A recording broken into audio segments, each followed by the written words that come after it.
Hello there. Now then, have you got loads of pens and pencils and bits and pieces lying all over your shelves or your desk? You know what you need? A rubbish cupboard. Here's the rubbish. And here is the cupboard. Come and have a look at this. Take a cardboard box as big as you can find and pull the top flap up on one side like that and the bottom flap out like that. Cut the whole of this side out and you'll have something that looks like that. Now, you could use that to make a little cupboard, but let's not mess around here. Let's go for the big one. Take the rest of the cardboard box and open it out flat like this. Now, this part will be the cupboard and these two flaps will be your cupboard doors. Now, to fill the cupboard, just take some assorted boxes and cartons that you're going to throw out in the rubbish and just lay them into position on your cupboard. First of all, onto what will be the bottom shelf, like that. And it's a good idea to use different types of cartons and boxes, different sizes, because you're going to be putting different things into your rubbish cupboard.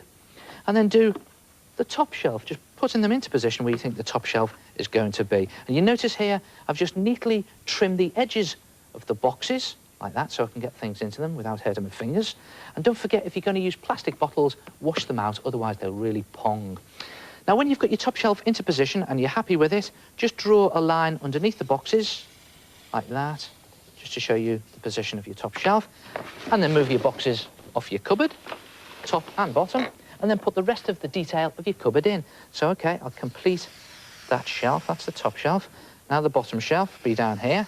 And at this stage, you don't have to be neat at all, because we're going to be painting it in a minute. This is just a rough guide for you. And I'm going to do the whole frame of the cupboard in like that. And then I'm going to do the frame of the two doors in. And don't forget, this is the inside of the door, so you would see the frame like this. There, like that, and one on the other side. And you can put in other little bits of detail later on, like hinges and the locks. And then here's just a rough guide. Now, listen, this is very important. This area here and this area needs to be painted black or a very dark colour, because this is the back of the cupboard, and you want to make it look as if your cupboard has got depth. Now, to paint your cupboard using poster paint or acrylic paint, I've got some acrylic paint here, and you can paint your cupboard any colour you like. I'm going to paint it brown, because after all, it is a cupboard, and I'm going to give it a wood finish or a wood colour, or should I say antique pine finish, as they say in the shops. There it is, just sloshing it on. You can do it a little bit more neatly than I am. And when you've done the frame, go over the whole of your cupboard. Do your doors as well. Don't forget to paint the whole of your doors in whatever colour you're using. And don't forget to do these bits in a dark colour. And when you've painted that, and it's all dry, and you've put in your detail, you'll have something that looks like this. Wait for it. Ta-da! Look at that. And you can see what I've done here. I've used different colour brown just to give it a nice wood effect. And I've painted these two areas black. And you see how it makes it look as if the cupboard has got a lot of depth in it, and you can see right into the cupboard. And look at the detail I've put in here. This is just ordinary silver pen for the hinges and the latches. And I've even gone around all the detail with black permanent marker. And this is a good effect. You've seen me do this many times before. Watch this. Just some wispy lines and the brown paint and permanent marker, wispy lines and curls, and you get this sort of great wood grain effect, like that. And then just pop your boxes back into position, there, and that one there, I think. And again, you can just organise these as you go and get them into the position that you want them in. I'm going to put my bottle up there, just about fit into my cupboard. Look at that. And put that there like that, and that on there. And then you can, if you want, put some more boxes on top of these boxes. If I pop that one onto there, like that, and then I just cut some boxes, the flat front of the boxes, and just slip them in the back, and it makes it look as if your shelves are really full and your cupboard is bursting with goodies. Again, I put another little box on top like that. When you're happy with the position of your boxes and cartons, just take a very strong glue, PVA glue or an all-purpose glue, and glue them into position. And then you can, if you want, paint on a layer of PVA glue, and it'll look terrible when you've first done it, but then it'll dry see-through, and it makes all the boxes nice and rigid. And then you can use it for storing anything you want. What about your paintbrushes? Or maybe even your rulers, your pencils, and of course your scissors, all bits of art material, knickknacks, bits and pieces. And if you've got any loose change lying around you don't want anyone to get hold of, you could always hide that in there as well. And there it is. Try it yourself. A rubbish cupboard.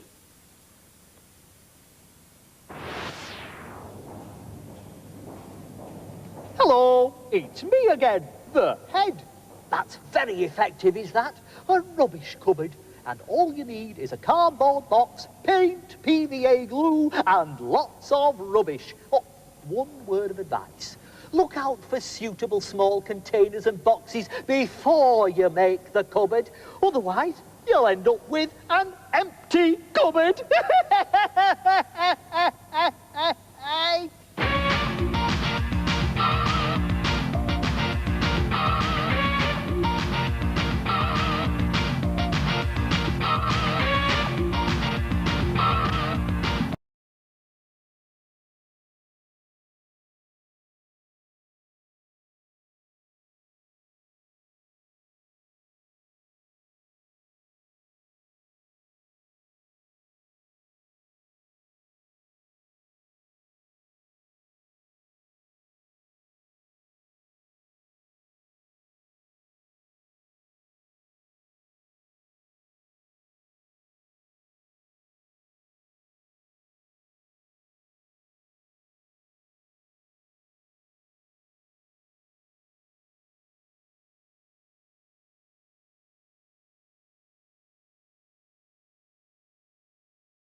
Oh, what a lovely doggy. And all created with little black seeds. Hey, I've done one of those pictures, and I have created a masterpiece of Buckingham Palace.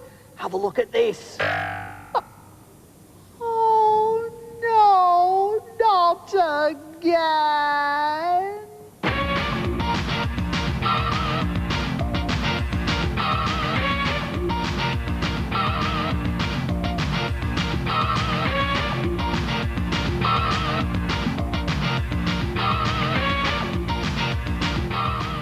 Do you know what? There are loads of different types of coloured paper you can buy. And the great thing about coloured paper is you can use the colour as part of your picture. So you sort of get one colour or shade for free. For example, look at this picture of a ball that I've started here. I just shade it in at the back here using some charcoal. And then I put some highlights on it using some light chalk. You've got the dark shade of the charcoal.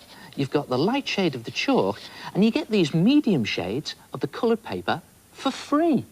Now, there are some great textured coloured paper that you can buy, which is perfect for drawing on in charcoal and chalk, but they can be a bit expensive.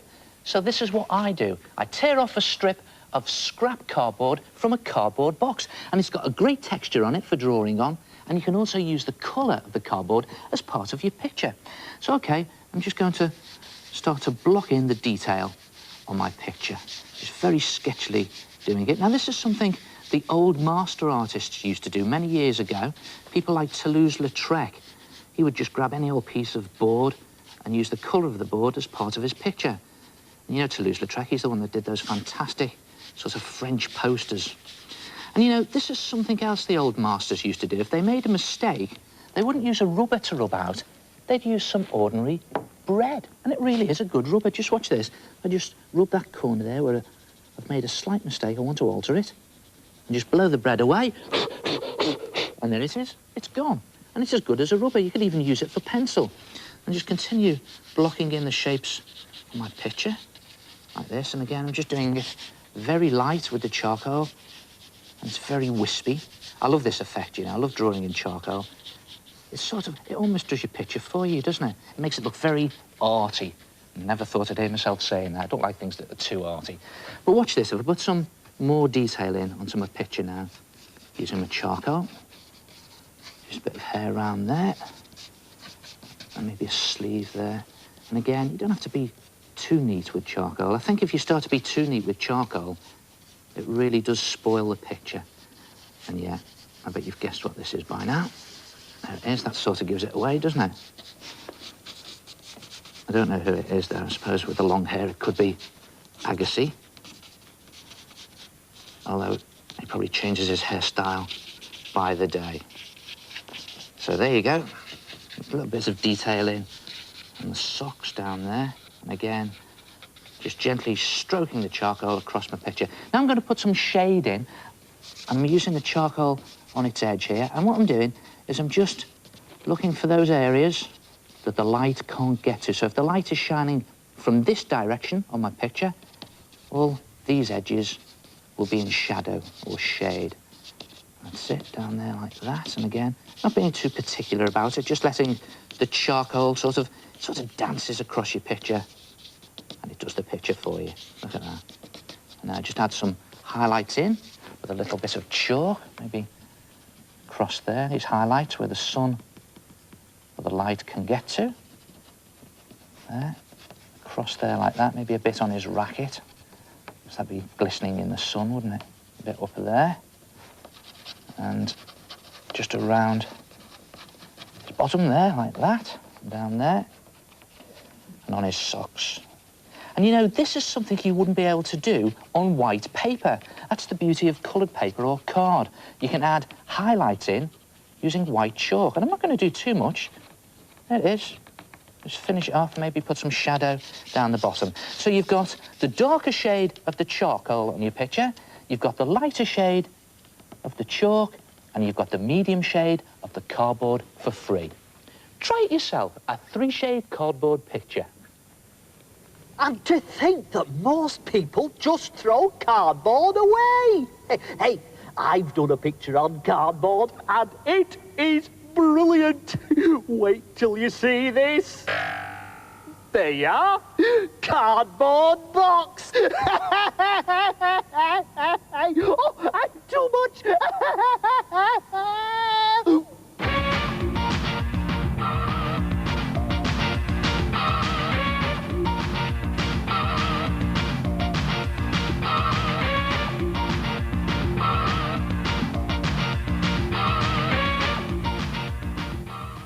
Hello, my name's Louise. I drew around penguin and cloud shapes to make this pattern repeat.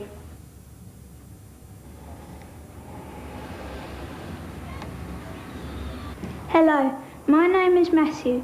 I made this repeated pattern by drawing round templates of racing cars and traffic lights.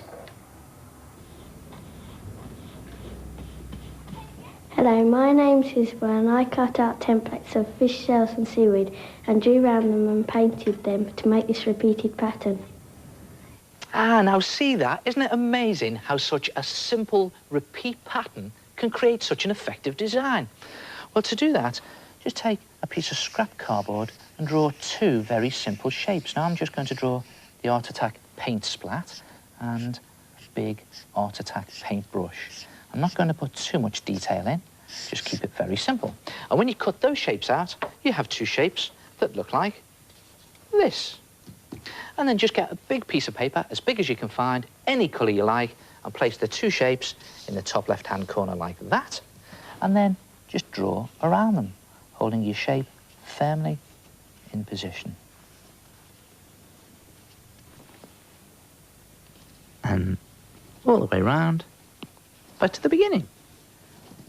And when you've done one shape, do the other shape. Again, just holding it firmly in position.